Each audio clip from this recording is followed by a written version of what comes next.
Space, the final frontier. These are the voyages of the starship Enterprise. Its 5-year mission, to explore strange new worlds, to seek out new life and new civilization, to boldly go where no man has gone before. Greetings, salutations, and welcome to Retrek. I'm Captain Jim, and with me, of course, Sir Admiral Elliot. Hi there. And Dr. Squee. Dragon Disco!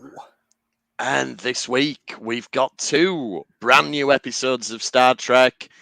They are episodes of Discovery, so some people might not like it, but we'll let you know what we thought about it.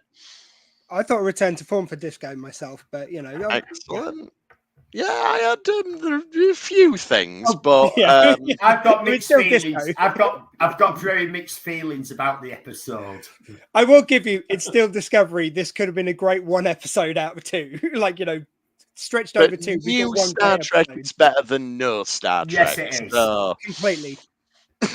And this is the final season of Discovery, so we'll see whether they get off to a good start or not with the first episode, which is the Red Directive. Now, just right. You just asked the question. Let's see if they get off to a good start, and I'm going to say no. It was a very lazy start. How to start an episode? Oh, I agree. That's one of my major pet peeves. But we're going to talk about that. Yeah, I'm not saying Star Trek can't do action. I loved it in the third Kelvin storylines. It did really well. However, whenever Discovery does it, it never feels like Star Trek. Like they're not good at making it feel like Star Trek. Yeah, but it's not. I didn't mean it like that. No, it isn't. No, I think I know what you meant. You tell us, Elliot. It's how the start. Burnham's surfing on top of another spaceship at Watspeak, and I'm not. I could go into my problems about that later when we get back to it again later. But then it goes, and 4 hours earlier. Yeah, and it's just a lazy start to how it is. I hate it. And it's the her whooping and everything, which then when you cut in it back into the scene seems really random and doesn't really fit the thing. Yeah, and we've got actually you're right, Elliot. We'll get into the meat of that. When we get there. Just the X-Files used to do it all the time, and they'd have a little flash forward. And then it'd go 2 days earlier or whatever. And it always just struck me. It's when they've written the episode and thought, oh, we don't have a good opening teaser. I mean, it's not that the teaser's much longer in this, but it's basically the episode's in the can. Oh, it's not a very exciting opening. Let's just take a scene from later on and put it at the beginning. And it is just a pet peeve of mine. I can't stand it. I've seen it in some shows where it's done well, and it kind of like there's a reason. Like it's like it does build up a good mystery. Yeah. This doesn't build up a mystery. This just got actiony stuff happening. That it's. Facebook user agrees with us. I hate programs that flash forward at the start. Yes. If there's a reason to do it, Emma or Georgie or someone else. Yeah, I mean that covers it. Every now and again, there's a reason to do it, and it makes it a mystery. How did they get there? But it's like it's just her on top of the ship. It's not because she went outside the ship. That's how she got there. There's no mystery to that. It's just it's literally we couldn't think of anything to open the episode with. Let's take a scene from later on. Do better. So we've already given it a slap on the wrist. We've only just started, but let's get into what actually happens then. So. They're celebrating 1,000 years of the Federation, but they even go, well, it's not really, but we didn't celebrate it during the burn. So we celebrated it's kind of like COVID, where we all delayed our birthday parties. I was up to say because we've done this in recent history. I didn't actually have a problem with them as a reason. Yeah. And I wonder if that was actually a bit of a nod to what we've all gone through. Right? It is perfectly all right to delay something because something, if you've got a major incident that you can't celebrate properly, well, let's wait a year or two and do it properly.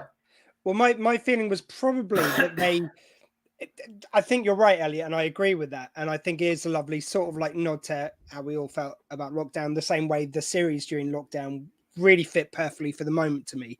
But I think they probably went, it's like, oh, we could do the like 1,000 Years of Starfleet. It's like, oh yeah, but the timeline doesn't work out. I know. It's like the burn was, I think, a convenient reason to use, but it does work very well, I think. It's and at least they've learned that they can't just go, oh, no one will notice. Like, yes, we will. So don't even try it.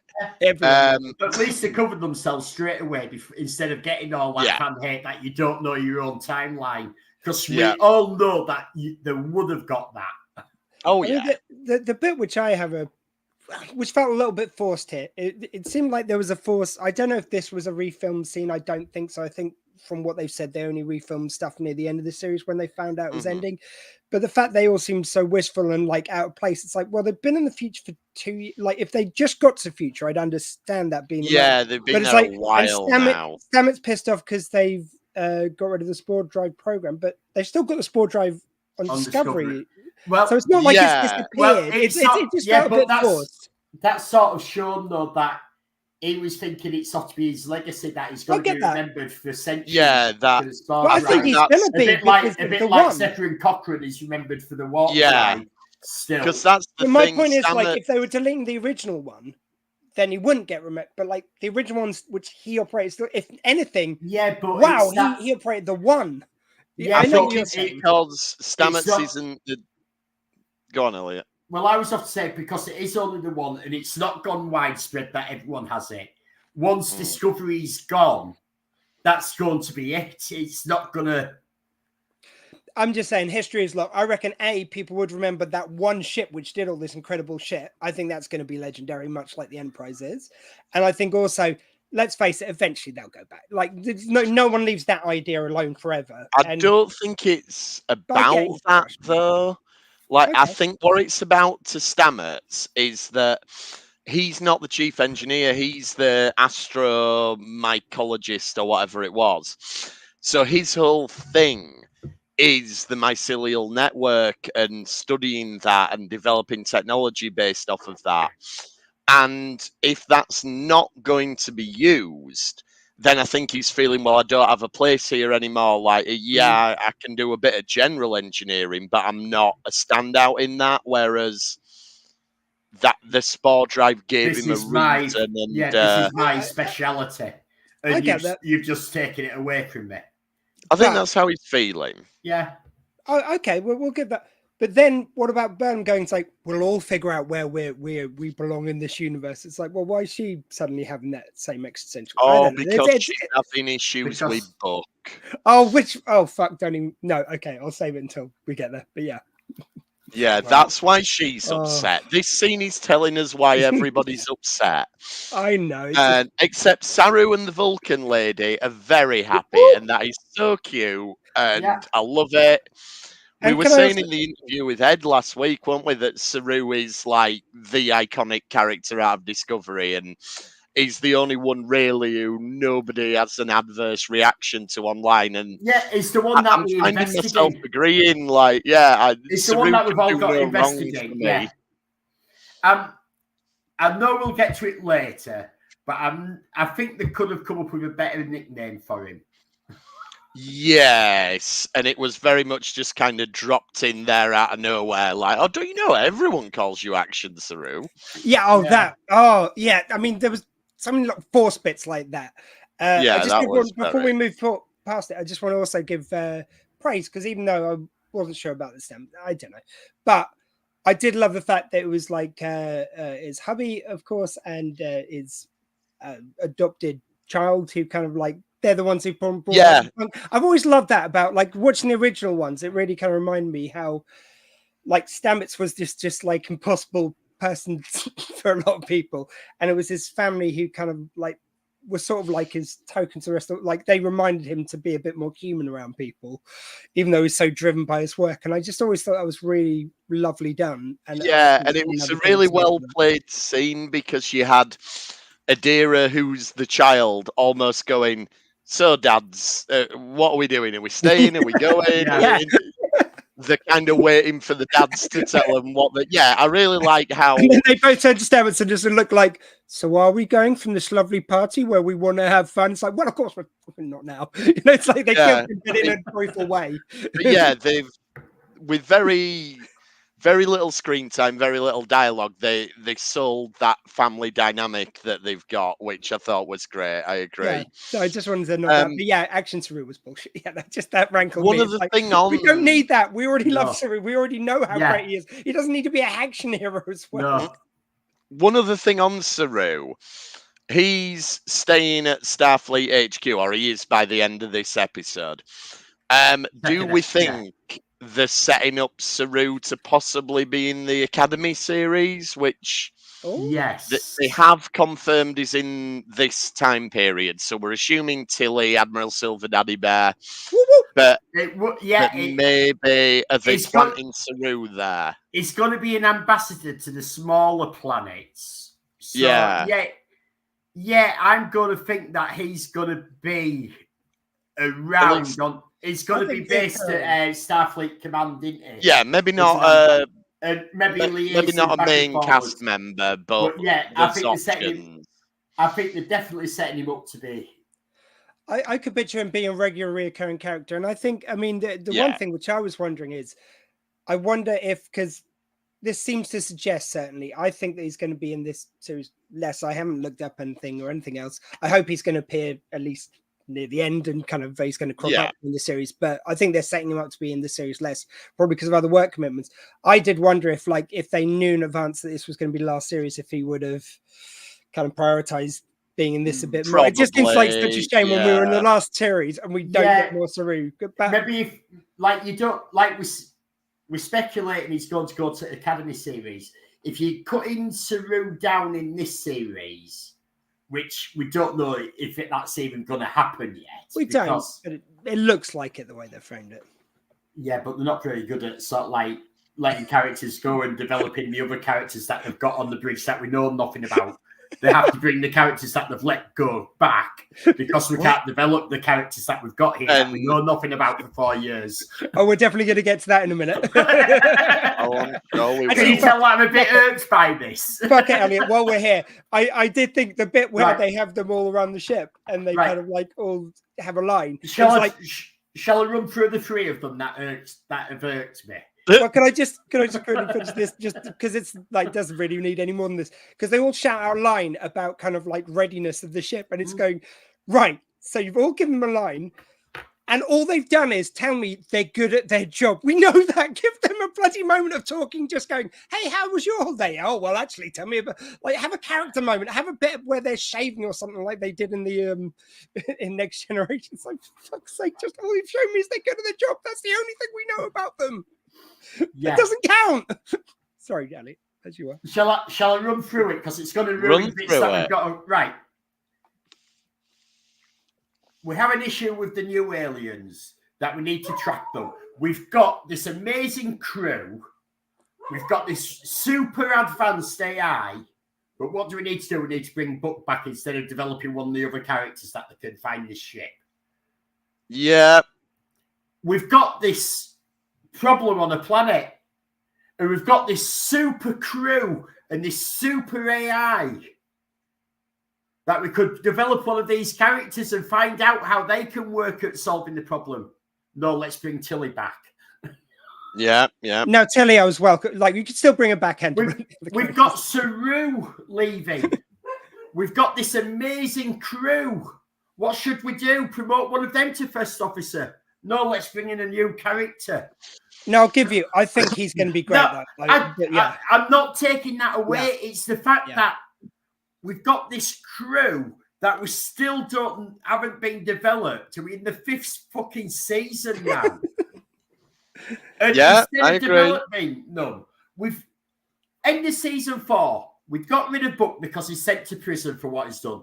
We've got rid of Tilly. Tilly's got her own new series to worry about. She doesn't need to be in Discovery. She's got a new things. She's gone back to the Academy, but no, they bring her back straight away. It's not like, why get rid of them? No, I agree. Like Tilly, I would still keep. For me, book straight away. Like it was over that first episode in this. I didn't really need the goodbye again, but sod it. Okay, you did it, and then he's back straight away.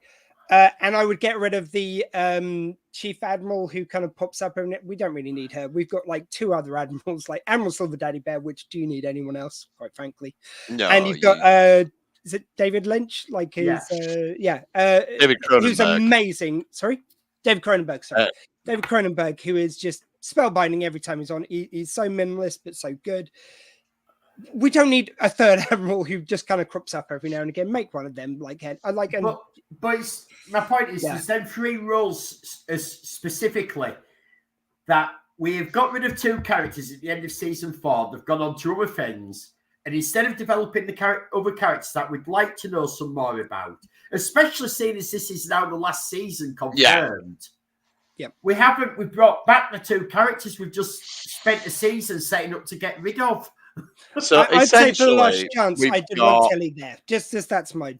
It's nothing against these characters. No, I'm just saying. When you've gone to that effort I know what you're saying, but I'm saying I think she is right to be included in the last series as a main character. I think there's room for her and developing the other characters. They've just chosen not to do. We've got Bryce, Reese, Owashikun, and Detmer, and we've now brought someone else in as well. Aside from little bits here and there, we know very little about them. Yeah. However, I would still say they're more interesting than Mayweather from Enterprise. But who isn't? That isn't hard. Well, exactly. Golly, did we just do that? It's like, yes, we just did that. Okay, So the actual story kicks off then. So Michael goes to this secret meeting. And basically there's a Romulan ship from 800 years ago.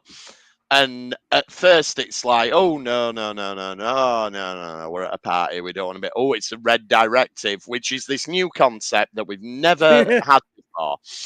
We can infer, because, that's been done before, like when the Omega directive came in, that was, I have no problem with them introducing new terminology or whatever, but at least explain it a little bit, where we can infer that it means, it's super important, but at least give us a line to say. I go the other way.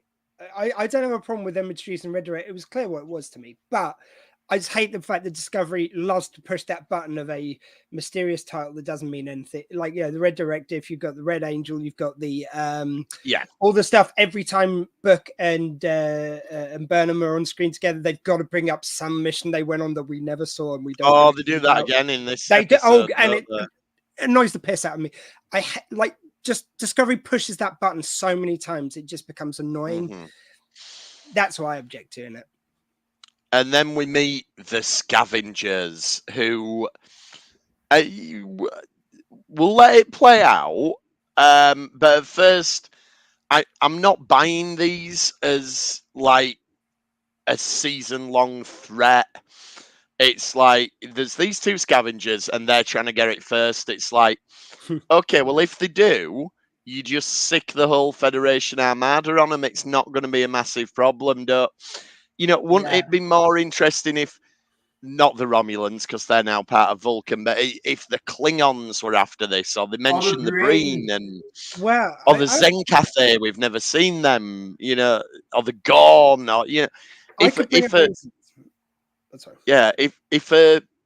if another power was after this, but it's just these 2 people, maybe that'll change though. Maybe that'll develop as we go along. We're only on episode 2.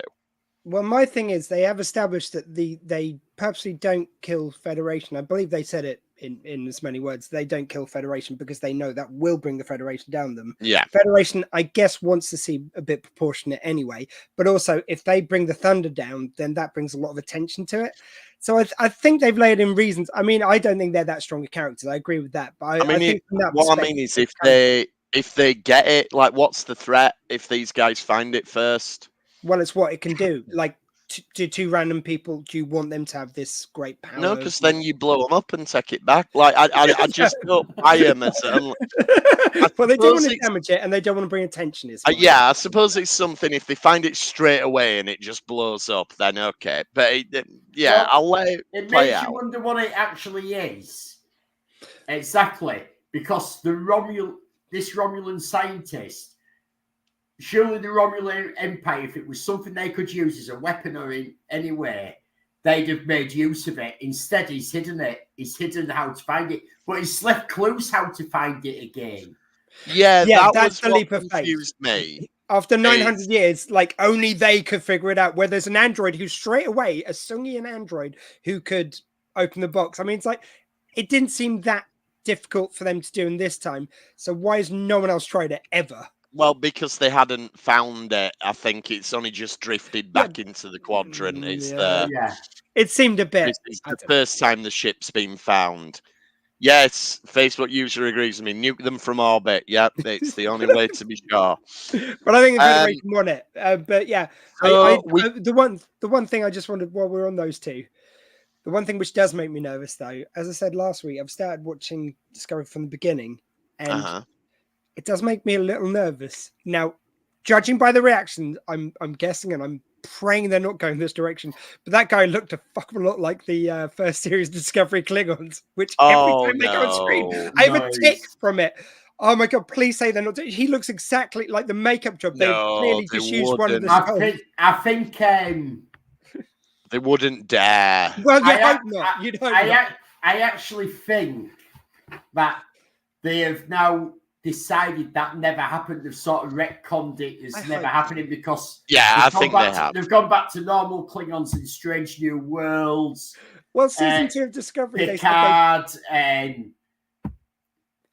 Prodigy and Lower Decks. All the other 4 series that are running concurrently in different timelines. And let's remember, Strange New Worlds is just after Discovery has vanished. So the but what I was going to say was their excuse when they did that in the second series of Discovery was they grew their hair back, so magically everything else changed back. I mean, it's the biggest plot thread. I think Discovery has done so much stupid shit like this before. It does make me nervous. And again, I've just realized, oh my god, the first series is really good, and just. Every time the Klingons come on, like I'm going, that's not a Klingon. That's not a Klingon. Yeah. You're not going to tell me that's a Klingon. Just realised they missed a trick in Picard with Worf. They should have had somebody have a photo or a hologram of a Discovery Klingon, and Worf should have gone. We do not talk with it about without not talk about this. And then that had done it perfectly. Just gone. Because it does it in Trials and Tribulations. I think someone did it as a meme at the time. Yeah, you're right. Yeah. Okay, so we've caught back up to that opening sequence that we had to flash forward to after 17 minutes of the episode, making it even more pointless that we did it. But we meet Captain Rayner, who I'm getting definite Captain Shaw vibes from Captain Rayner. Before we get into that, just very quickly, her going out into the ship though, because I saved it for now. Fucking again.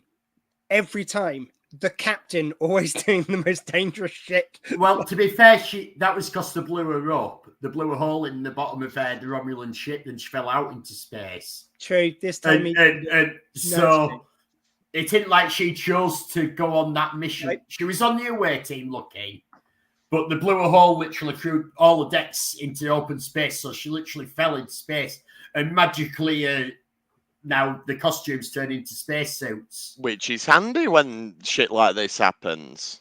Yeah, It's like with that, it is cool. I can see why you designed that in. It's like the transporter thing, but sometimes it's just like everything's magic now. Everything just does it. Yeah, it's too much of a MacGuffin.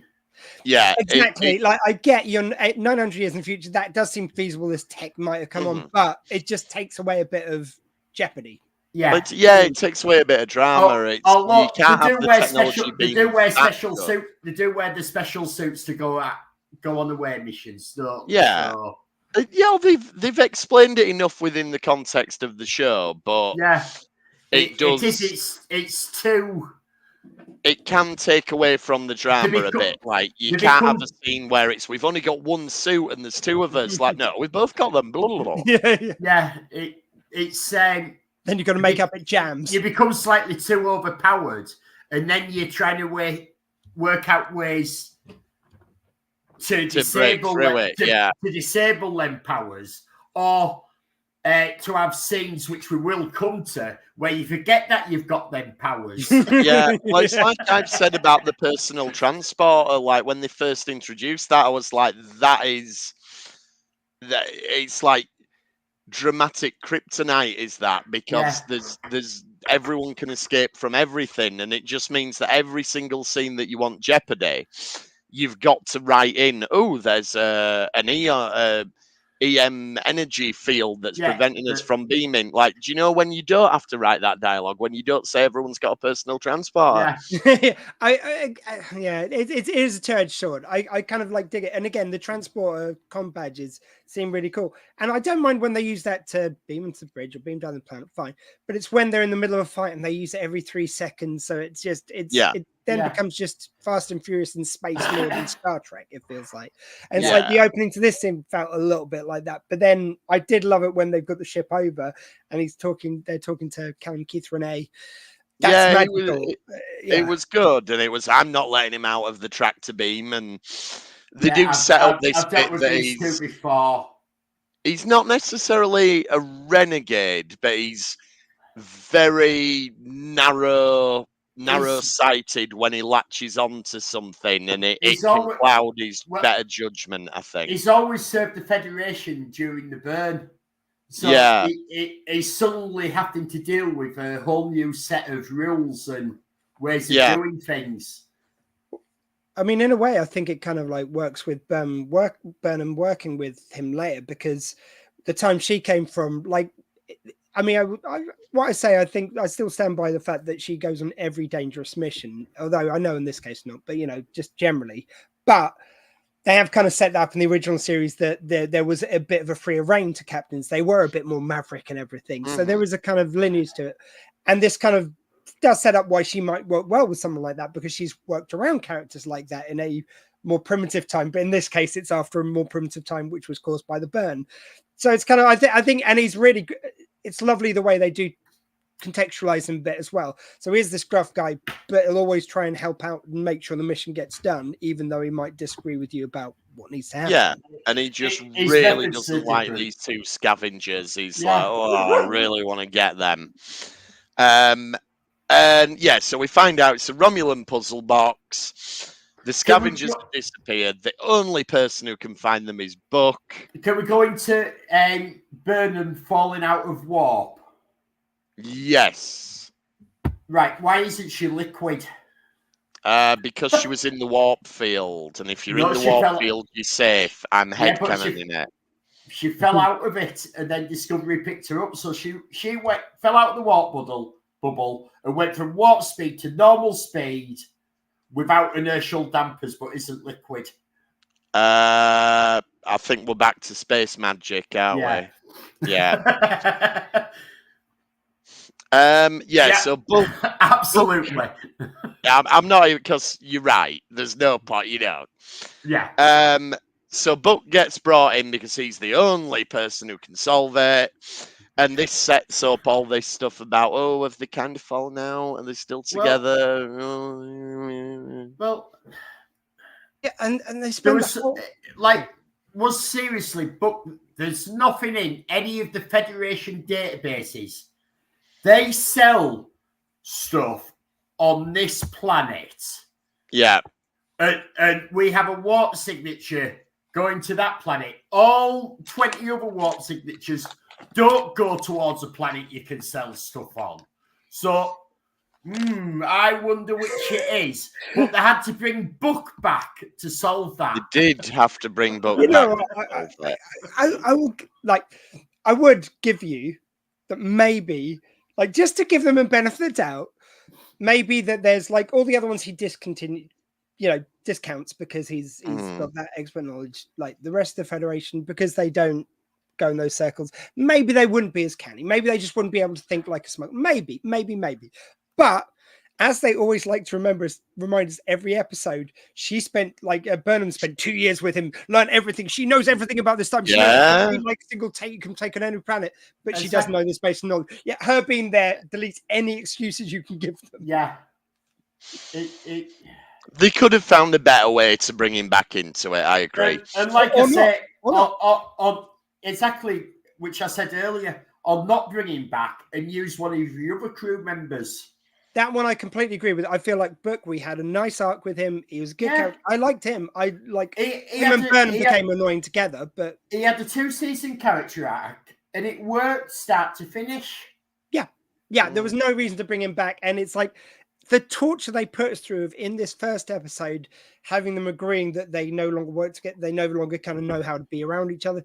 Okay, brilliant. Like, we didn't need it, but one more encore, fine. Okay, they're done now. Very next episode, he's back. It's like, why? Why did we go through that all the last episode? What the hell was the point in that? And they do that bit where he talks about action Saru and he does the little gesture thing, and you can see she's going all smitten again, and it's like, right, I can see where this storyline's going. They should have just done like they did with Cisco and Cassidy when she went to jail, and I'm just going, yeah, I accept that you did something wrong, you went to jail, but we're still a couple, you know. Yeah, we're still a couple. My feelings for you haven't changed. I disagree with what you did. I'll see you in 6 months.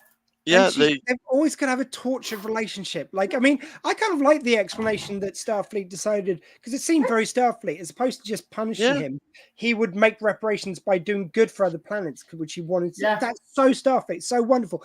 Brilliant explanation of what happened to him. But the rest of the shit, I just don't give a crap about. Like, I don't want to see their relationship again. It doesn't have to be, if they are going to have a relationship, why not have it being, oh, come here, be my first officer. Fine. If you're going to bring him back, do that then. Don't.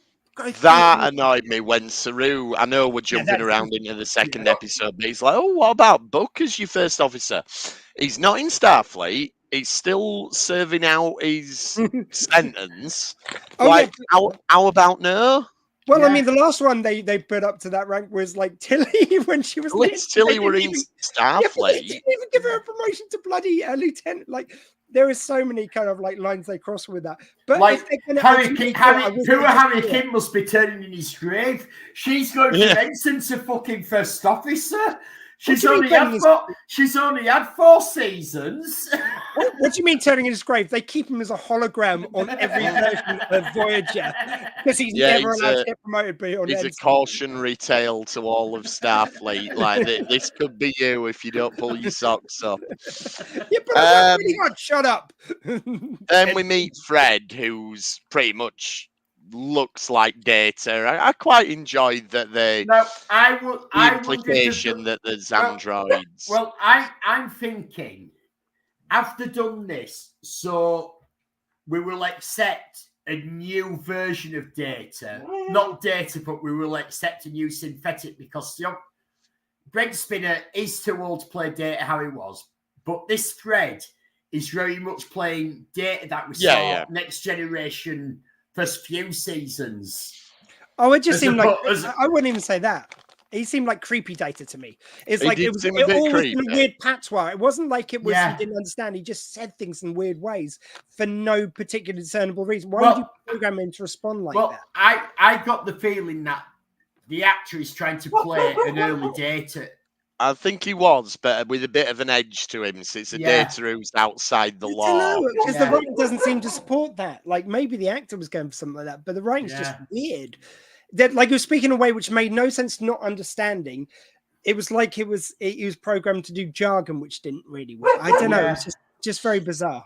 Yeah, but he solves the box and gets killed. But what I was getting at was, I wonder if they're doing this with a character like this, so that we will have in one of the other new series a Data-esque character. Yeah, preppers for another soon type android. Maybe. That's supposed to be a main character. Because I thought it was quite nice to see Fred. You say that? I didn't mind. Does Brian want to top up his pension? Maybe. Maybe he's coming back. No, I don't know. It just seemed like the characterization seemed weird. I wasn't against seeing another Sung. That's nice, but it was a weird character. Yeah. So we'll cover Tilly's subplot then. So she gets asked to help out. Admiral Silver Daddy Bear basically wants to know what's going on. So he's like, oh, good thing I didn't catch you before you did that. Yeah. Just smolders onto the screen as always. I'm just saying, like, I do want to start up a legend, Tim. Like, the prophets would be Tilly and the guy with the bird clock. It's going to happen. I'm just saying. So yeah, it's a nice little naughty streak. We all like that. Come on. It's a good little subplot that keeps them two characters involved with the overarching thing. Then we get a speeder bike chase from Star Wars, which it looks great. I will say this for this. I will say this is better than the last speeder bike chase that Star Wars did, which we all saw in The Mandalorian. In Boba Fett. Book of Boba Fett. It was Boba Fett. It's easy to mix them two up because two episodes of Boba Fett were The Mandalorian. You see, the thing is, I usually defend like Star Trek. Like, there's some pulls where people go because that's got a little bit of action to it. They're trying to do Star Wars, which I think's crap. But like this, just. I mean, this is Star Wars. It didn't feel Star Trek. Like, again, it's the sort of action scene I don't need from Star Trek. Yeah. And it also turned into 24 for a minute where we had a 3-way split screen, which what? Why?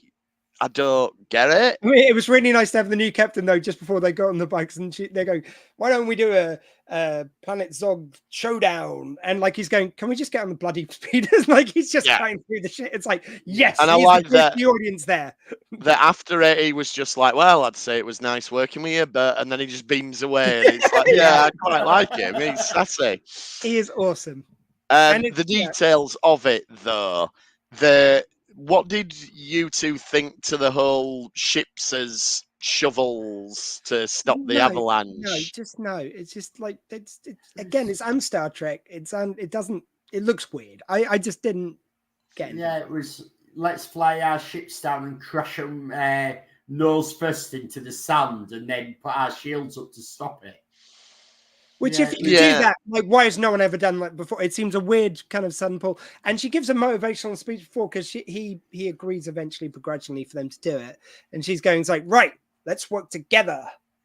Oh, that's staring, isn't it? They had to work together because it needed both ships. If they'd just done one ship, it'd have just been a shovel and it wouldn't have worked. You need the double shovel. It's a weirdly generic speech. I don't know. It'd have been like a garden spade. Yeah, exactly. You needed one of them snow ones, that you buy the one day when it snows a year. You're like, I'm going to buy one of them big fuck off snow shovel, and then it just sits in the garage forever.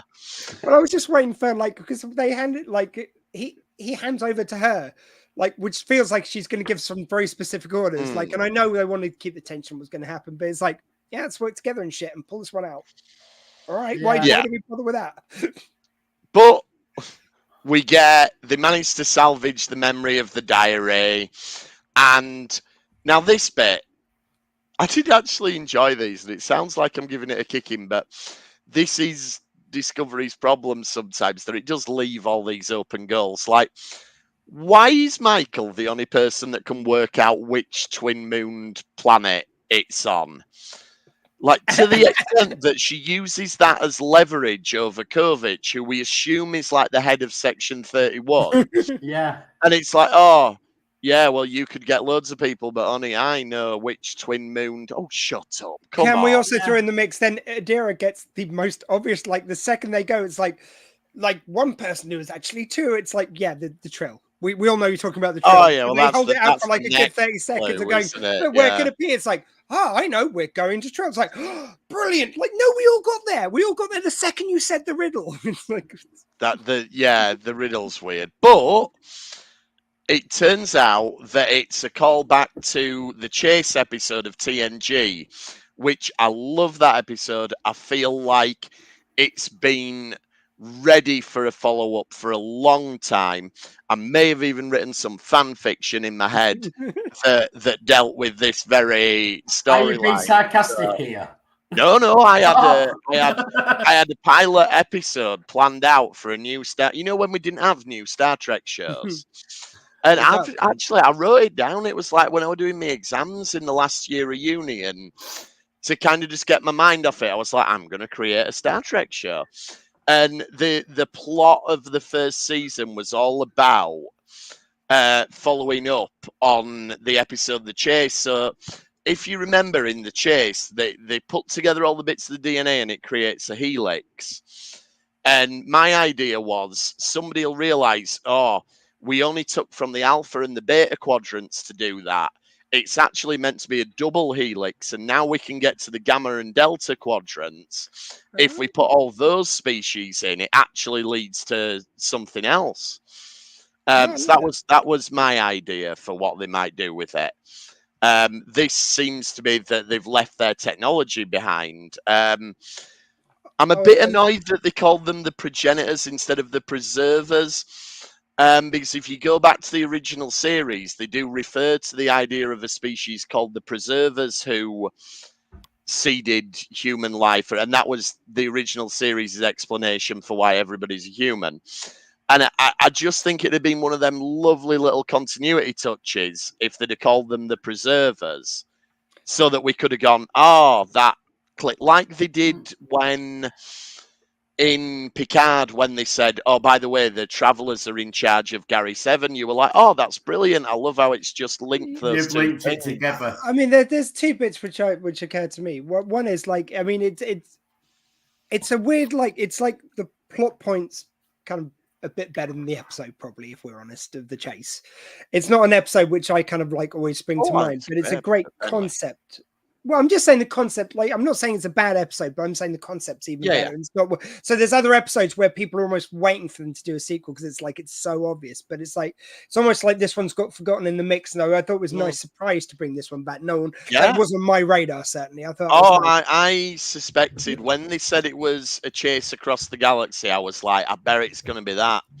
No, fair enough. I didn't see it coming. But the other bit was, though, it's when they've got the bit which they slot things into. It's like, so basically we're doing the Key to Time from Doctor Who or the Teabag and T-shirt series from the 80s. Oh, like the Teabag and T-shirt series was great. That was the first thing. Funnily enough, even though I'm such a Whovian, because I didn't see the Key to Time till after Teabag and T-shirt, that's my go-to reference for this. Yeah, well, hopefully this will end better than the Key to Time. By the way, if anyone hasn't look up Teabag and T-shirt. Oh, Teabag and T-shirt was great. Yeah. Each episode they had to, like, it could be like a ancient teacups, which they had to gather. Yeah, like one series it was silver numbers off a clock, wasn't it? Right, but I'm sure they did teacups or something. And they had China. It was a different gimmick every series. But it was always something they had to collect. Yeah, and T-shirt always got pissed off by Teabag in the last episode and turned into a goodie, but then he were back to being a baddie. But anyway, we should do a Teabag podcast. That's we have to be very careful about what we call it. If we go Retrek goes teabagging, people might Retrek goes teabagging. That's exactly what we're going to call it. That's the spin-off. We'll get lots of hits, but people will switch before anyone who wants to join us on our quest to rewatch all of Teabag, hit us up. Jack, can you put on Jack's please? So that is the setup. We're on to episode 2. We've covered bits of it, so we'll cover the bits we haven't. It starts with the captain's log, which is great. Discovery did not do that for the first 3 seasons. Can I just chuck something into the hate pile as well? Just her ending the episode on, like, when she's been given this mission, like everyone knows it, like it's etched in everyone's mind. She goes, "Let's fly." It's like Picard going, "Make it so." Did you see what I did? Because that's what I do to make the ship go. I got a bit of that. It's like, because she's only talking to Kovic at the time, and it's like, is Kovic like, I knew she'd say that. In fact, they should have a scene with him and Silver Daddy Bear, and it turns out they're always trying to make her say it, and it's like, whoever gets her to say it first wins. I was thinking, they're talking, it's like, you know what, ASDB, she just says, "Let's fly," like I'm supposed to know what the fuck that, apparently she uses it to make the ship go. I don't know that. No, she says, arrogant stuff, that's all I'm saying. Yeah. So, Captain's log, Michael feels the mission is not enough for her anymore, which that's tying into this. Everybody seems to want to find their destiny this season, which does tie in nicely for it being the final season. You know, maybe they'll all... You can't finish with Michael becoming a god. We did that with Cisco. You can't do that again. Maybe we'll finish with Discovery getting blown up and they'll all die, and that's it. Maybe, but then I think they've abandoned the idea of tying Calypso in, haven't they? I think that's going to be one of the great unanswered questions. Yeah, I think that's gone now forever. What I really want to see, though, just to complete our Discovery bingo, I really want Burnham to not want to be captain, then want to be captain again. Can we just do that another time? Because we haven't flogged that dead horse. Oh, we've never covered that in Discovery, have we? No, not this series so far. So they have a hearing for Captain Rayner, and Michael eventually doesn't want to drop him in it. But Admiral Silver Daddy Bear's like, "Hey, I know you want to protect your fellow captains, but I want you to give me the shit on him now." Oh, because he shows he's the boss by going. It's like, hey, I'm all for the code of honor because I'm a man of the people, but still, we are dealing with the president of the Federation. I just say, so let's bust it real because he tells it like it is. Like he does. I just want to go back to what I said earlier about Captain Rayner. He's been Starfleet for the entire burn. The Federation has only just got back together, and they're under a whole new set of rules and regulations and how they've got to act. And yet he's shot down straight away for acting how he used to act. They're not giving any leeway to any of the old captains. They have to lose pretty much everyone they've got if they have to do that. Well, I got from this was I mean, it kind of in my head. I just felt it was implied that other captains have been given, like they have been given leeway, and he's the one who's not making any leeway. Yeah, he's not giving them anything. That's the way I interpreted it. Like the other captains who are in a similar boat are at least moving forward, even if they're sort of like meeting halfway. And he does go on a big rant in front of Silver Daddy Bear and the president. So you feel like if he hadn't done that, like even he was he obviously realized that if he hadn't done that, they might have because they wanted to give him a chance. And he gave them nothing, and I think that was like you said. Exactly. Even Michael's like, "You're not helping." Yeah, that was really nice. I loved it when she goes like, "Look, I really rather not say it." He's like, "Hey, you didn't have any problem before." She goes, "Right, fuck it, then I'll say it." You know, it's like, oh, shit, yeah, okay, I probably didn't want to say that, but because she again, everyone wants him to succeed, and he's just getting in his own way, which I thought was beautiful. And it kind of reminded me what I really loved about this as well is, as a big Due South fan, I've like in my Due South podcast, Due South by Southeast, we've just started watching the ones with him in it, where he appears halfway through as the second Ray. And the kind of story of that was always that the Rays are kind of like influenced and helped by Benny, by the Mountie, and vice versa. They kind of grow with each other. And I really think that's what they're setting up here. So it's kind of not a callback, but you know what I mean? It's kind of an interesting parallel. These kind of going on that same journey of starting in a very stubborn place and that Burnham's going to influence him, and he's maybe going to influence Burnham. And I think that's it. I think it's going to be mutually beneficial for it's really nice. Because what I really want to see from him, with bringing someone in from the future Starfleet, that Starfleet are going to sort of thought what Riker did to Picard was a really good idea, and they have made this now full Starfleet policy that captains not go on every mission. And he's going, and we're going to get away from Michael having to be the centre of attention at every single mission from now on. I wish, but it's not going to happen. But I wish you're right. we're late in the game. I wouldn't quite hold my breath on that one. I mean, I just think. I mean, this is what they should have done though. When they came to the future, it really was nonsensical. Then at least have a nod to one member from the future being on the I mean, it's ridiculous in about 6 weeks we're going to make you up to speed on everything. At least someone, to do a bit of orientation, like, let's set a course for Romulus. No, that blew up, right? You know, could have told you that. An orientation person. Anyway, we get we've covered most of this episode, to be fair, in bits, but they go down to this new planet and we get this chat, Saru and Michael, and how much they love each other and how much they respect each other. And it was pretty nice. I don't have a massive problem with it. It's stuff that we know, and we don't necessarily need to. Now, if Saru really does leave now for most of the rest of the season, bring him back at a minimum for the last 2 episodes. Yeah, of course. And a little spattering of him here and there. Throughout the rest of the season, but if he really is leaving, this works as these two saying bye to each other. Yeah, it does. They have been.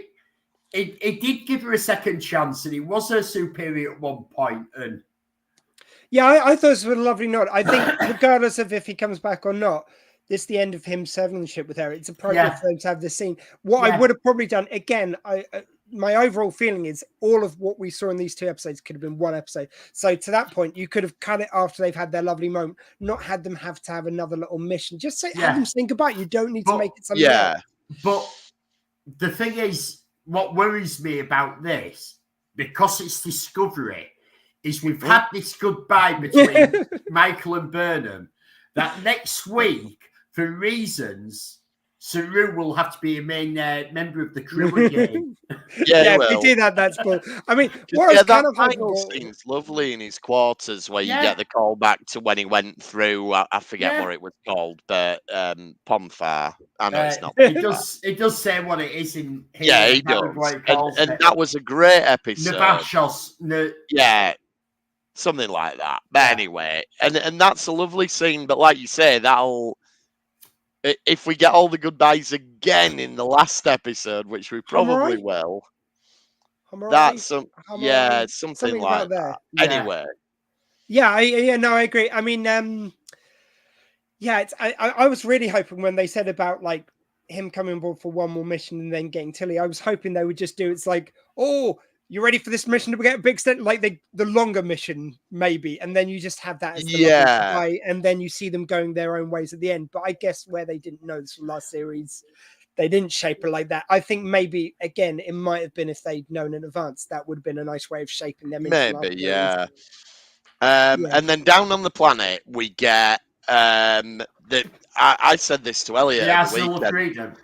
It is the Arsenal of Freedom, is the episode, But you get this big statue and the eyes open and you think, oh, it's going to be a big kaiju thing and we're going to get this big battle. But no, it's just probes that fly out of it. I'm like, don't promise me a big, massive statue kaiju battle. That'd have been so To be fair, much we had just been to see Godzilla Kong.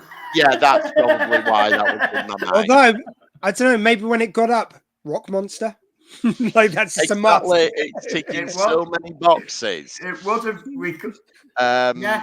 Let's get Emma Fick in. She can fix this episode straight away. There we go. Yeah, we'll bring a Rock Monster into it. But yeah, we get and like Elliot rightly says, it is pretty much the Arsenal of Freedom, the TNG episode where they're getting probes shooting them.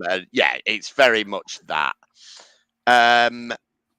And this is like, to Elliot's point earlier, no one can work out where this power source is. So we need another external character to come in. And it's only Captain Rayner. I've been monitoring your thing. You need to put your head together properly.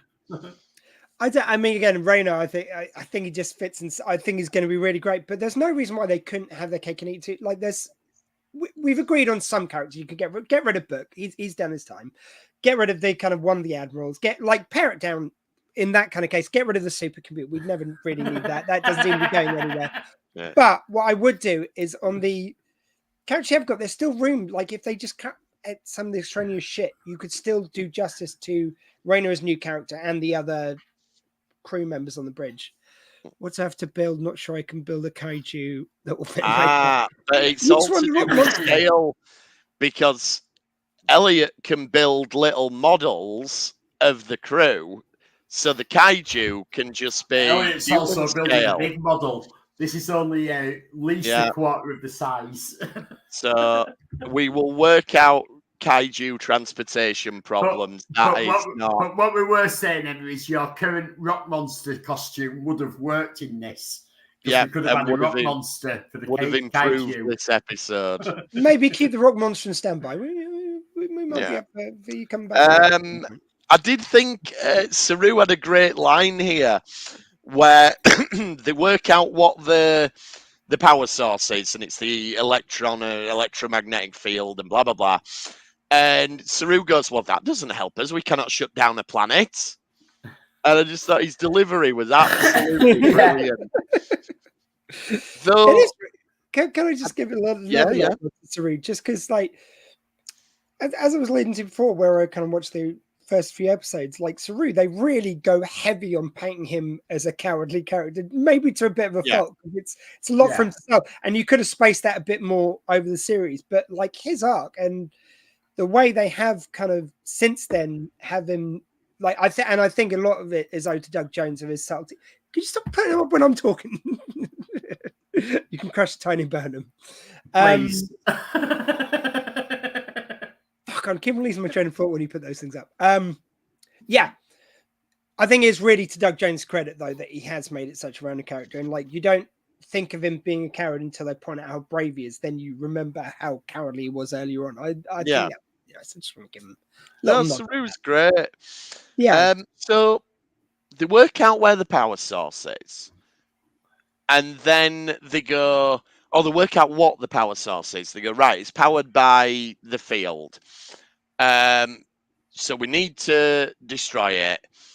It's probably in the statue's head. Let's blow that up. You didn't need to work out what the power source was to do that. You knew there was a power source because you were trying to work out what it was. And if all you're going to do is go, like, probably in there, let's blow it up, you could have just done that. Yeah, like, you were there. And even if the power source is in there, blow up the head, then the things can't come out. Like, at least it's they do a good job of setting it up as, right, the crew needs to come together. It shows how useful Rayner is. But then they drop the ball with it right at the end because they do something they could have done anyway without that information. So actually, and that's the story's fault, you know, that the story doesn't pay that off properly. It should have been, right, we've worked it out, so now we can do this. But the thing you do, you could have done without that. Yeah. Yeah, I mean, I also just, I mean, I know it happens in a bit, but it's just lovely where Rayner then does later. She goes, oh yeah, you helped out when you were like fighting for your career, and he goes like, I need to something to do while they're waiting to buy me. It's just I love that kind of old school feeling of him. He does feel like an old school action hero, and lines like that. Yeah, but you're right. There's no reason for that. Can I just get on to my other thing that I did mention earlier about where you have to be overpowered? So they decide they've got to blow up the statue's head. So how are we going to do this? Right, we're going to overcharge our phases, which we've seen before. We well established you overcharge your phaser, series, I believe, and it blows up. Well established. Yeah. We have no problem with this. But then you have this situation where Michael's run to drop him in. Saru's getting chased and getting shot at, and he hides again, and then he has to use his quills to kill the probes, which is a really cool shot. And then it blows up, and the probes stop. And then straight away, you've had all this tension. They're getting shot and they've nothing to defend themselves because they've blown up the phasers. But then immediately they make new phases appear. Well, why didn't you make the phases appear straight away and have a second phaser? Why did you have to take Saru's phaser to blow it up? If you could have put your phaser in and created another phaser straight away and put that in, why leave him around when you ran off? In there. It's like, and this is the thing, you create these powers that these suits have or this technology can do. And it goes back to what I said. You have to come up with a reason it doesn't work, or you have to conveniently try and hope that we don't notice that you've forgotten you've got this power. I've got an answer. I've got an answer. I've been playing Diablo 4 on the Xbox, and when you get your special powers on that, depending on how powerful they are, they have a cooldown timer, so you can't just spam the special power to kill the baddies. So I think when you generate a phaser, your cooldown timer starts, and it's obviously like 5 minutes or something before you can do it again. Is that the dramatic timer engine which they built into them all? It must be. It's got a cooldown power. But it is though. It's that you've overpowered them. Yeah, I like the idea that Starfleet Finance has been like, you're burning through these phases. Right, we're going to put a cooldown period so you don't wait. Look, I know we don't deal in money, but other planets do, and we've got to buy in these phases from somewhere. Exactly. So, See, the Ferengi, it'd be pay as you go. It'd be like you can do it once, but then it's a microtransaction to do another one. They did Eddie Izzard used to do a bit about like, you know, on the away missions where they have like like someone from finance would beam down because they're getting through too many lunches. So like to Eddie's point, still to this day, they're using their finance department to cut costs. It's why you should never overpower things. You should, yeah. And it's a well-established thing in sci-fi series shows that when you overpower a character, you run into problems, and it's well-established. Don't overpower them, because you will have issues with dealing with it in the future. A good example is the sonic screwdriver in Doctor Who, that you've got to be very careful with what you establish that it can and can't do, because theoretically it can do whatever the story calls for. But like, I remember if you read the writer's tale, Russell T Davies's sort of kind of memoir of when he was the showrunner the first time, and someone wrote a script and the sonic screwdriver did something, and he sort of shared his note. He was like, no, it cannot do that, because if it does, it solves this many problems. And I think one of the rules he had is that the Doctor can never summon the TARDIS to them by using, like, the Sonic or something else. Like, because that makes it too easy. His thing was, which he said from day one, he goes, look, it's to do mind things. So basically, you want the Doctor to have jeopardy, but you don't want that jeopardy to be a door. You want it to be so if it's door level, if it's just mending a bit of barbed wire, whatever else, like any of those functions they've used it for, fine. That's a minor thing. Same with the slightly psychic paper. Like, you want them to have like difficulties, but not it to be ID. It's just such a basic thing, and you don't want to replay why he has to talk them around every time. Yeah, so it was always meant to be limited, and I agree. And that's the thing, this phaser thing, if you can generate a phaser at any time, and if you can transport anywhere at anyway. And it's the laziness of like I say, and I think they released a clip where we're going to see them using the transporter thing to like be magically everywhere at once, and it's just it becomes a dance scene as opposed to stuff. I want to see them kind of like battling with phasers and rolling out of the way, and exactly, not to look beam out, beam there, be there. Yeah, because that's what you do. I'm trying to think, what's that been in recently, where there were something's done that recently where there's a fight like that. Are you thinking of Madam Web? Yeah, Madam Web did it, but one of. I try not to think of Madam Web about anything. I just try to never think of that again. That only had one or two problems. So the plot, the acting. One of them was about 2 hours, and one of them was about another 15 minutes. Matt Golden. So I've glossed over a couple of the subplots. Basically, Buck knows one of the scavengers, and it's the daughter of the Booker before him. I'm just in let it play out mode with the whole scavenger storyline. It could end up being rubbish. It could end up being interesting. It's just a bit inbred, really. We'll see. The whole thing seems a little bit. Everyone needs to relate. Fair, I actually like them as characters. I don't mind them. They're right, but I'm not. I'm like you. Are they a full series baddie?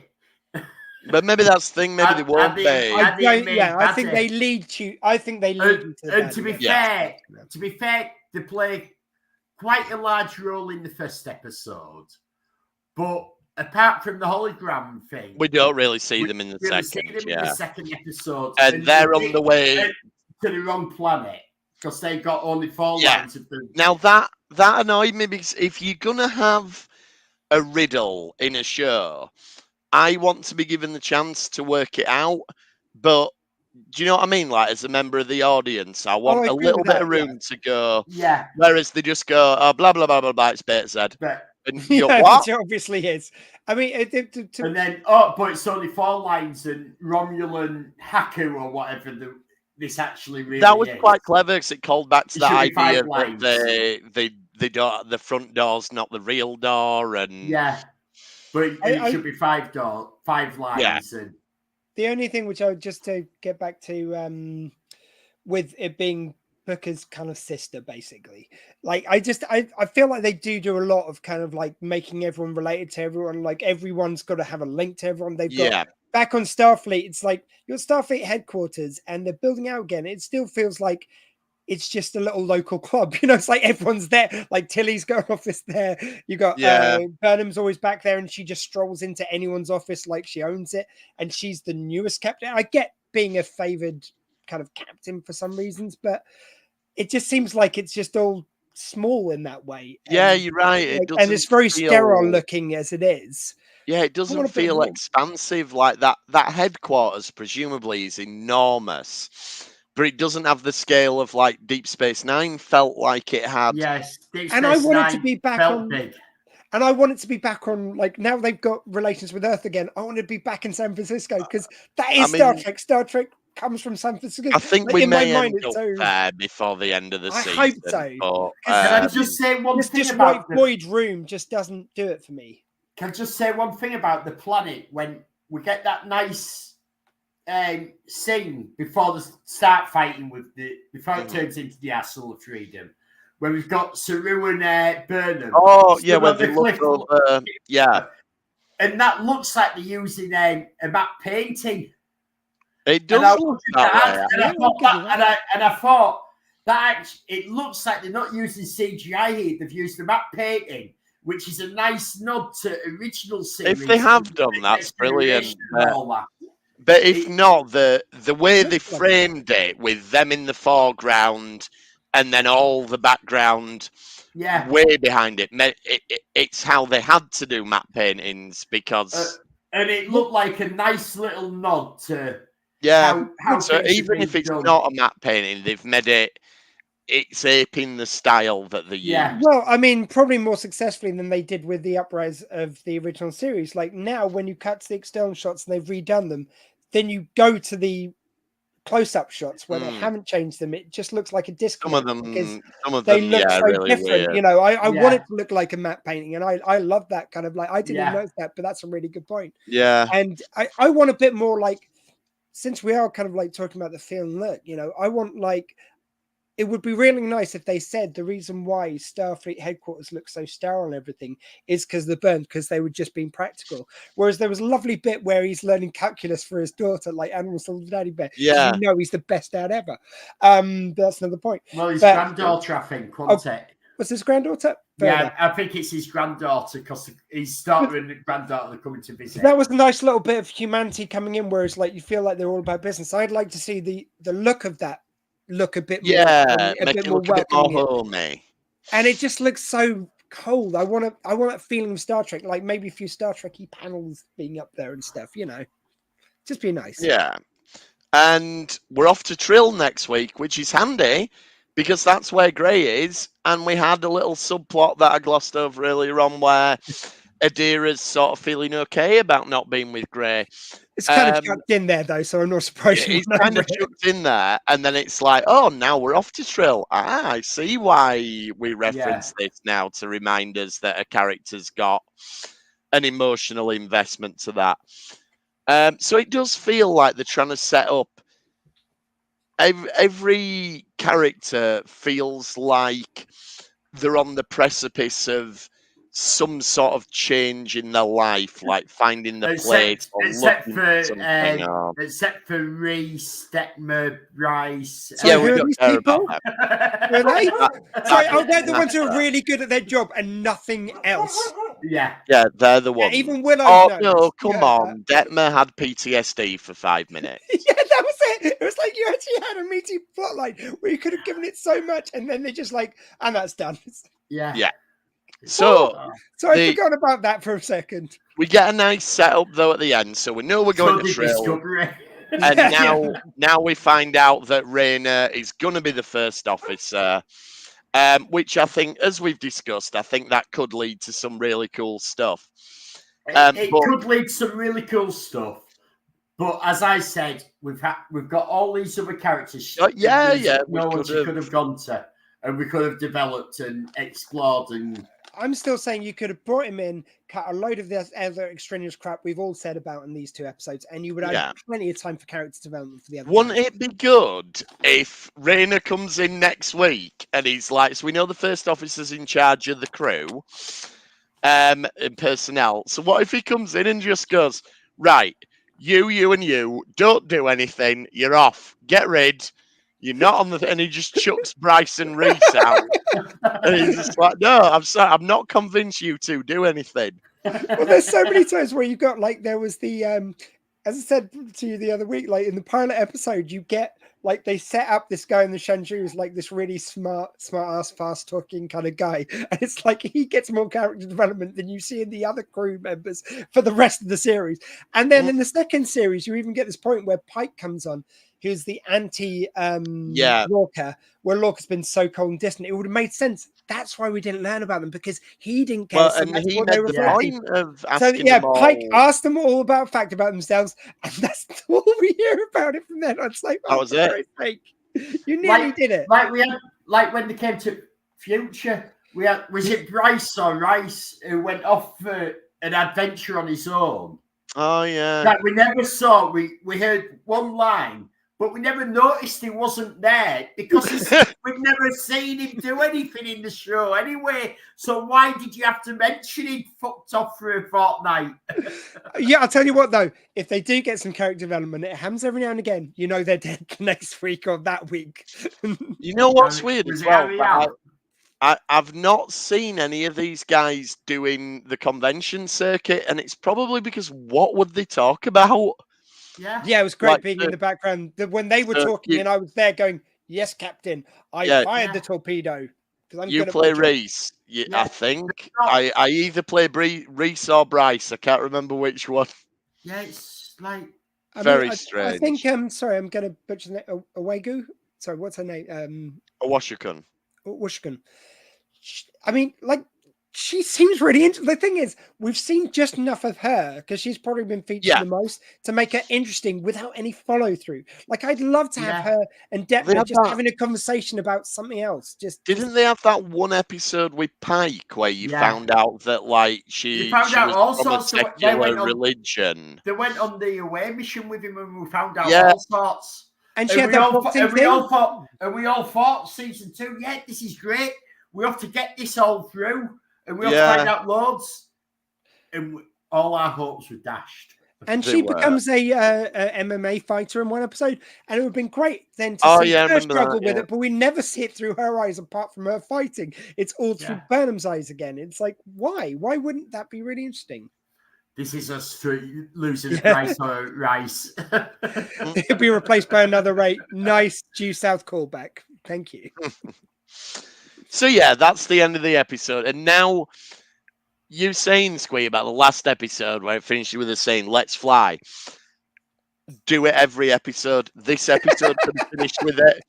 Like when she was talking to Rayner and he said, hey, you know I'm not a yes man. And she could have just gone, let's fly. And yeah, every episode this season should finish with Michael saying, let's fly. Can I make one moment? Whoever she's saying it to looks at the camera like, what the fuck? So, like, she's just saying that to Reno, and you go, and then cut the episode. And we saw the daddy bear going, what? Everyone break the fourth wall at the end of the episode. Yeah. Just like everyone go, what the fuck to the camera every time she does it. I do like your idea that, what's his, David Cronenberg's character, Kovic and Admiral Silver Daddy Bear are having little bets of how often can we get her to say it.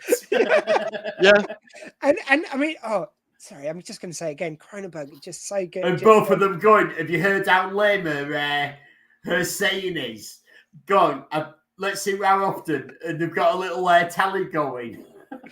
Yeah, and they've let Rayner in on it as well. Like when after Admiral Silver Daddy Bear had the meeting with her, well, he has been Admiral Silver Daddy Bear's mate for like 30 odd years. Exactly. Yeah, you know we're in a tough time right now, but I think I know what's going to make it up to you. You know your first officer now to Burnham.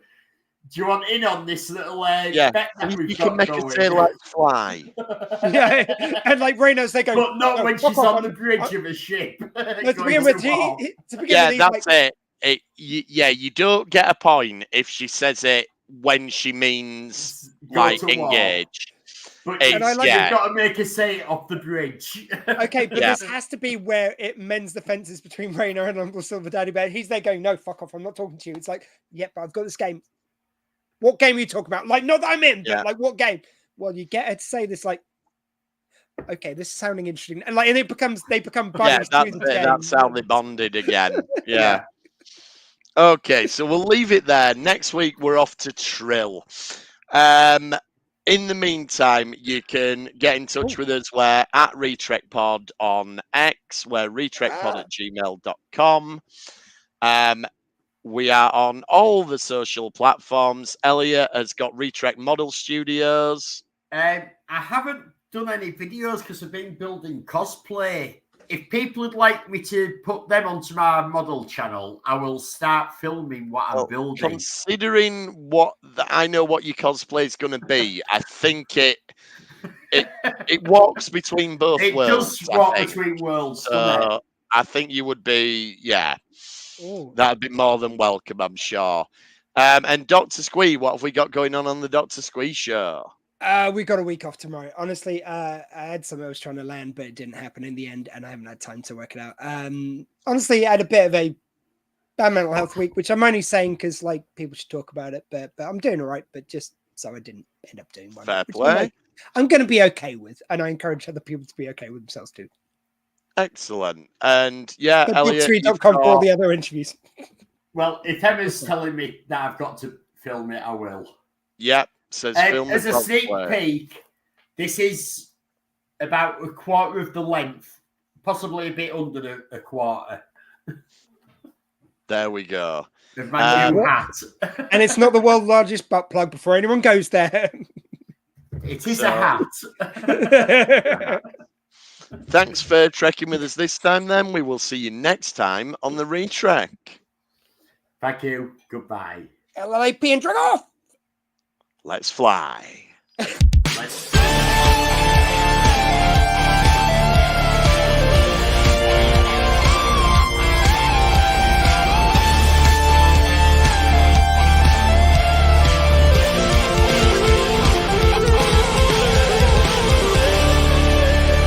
Fascinating.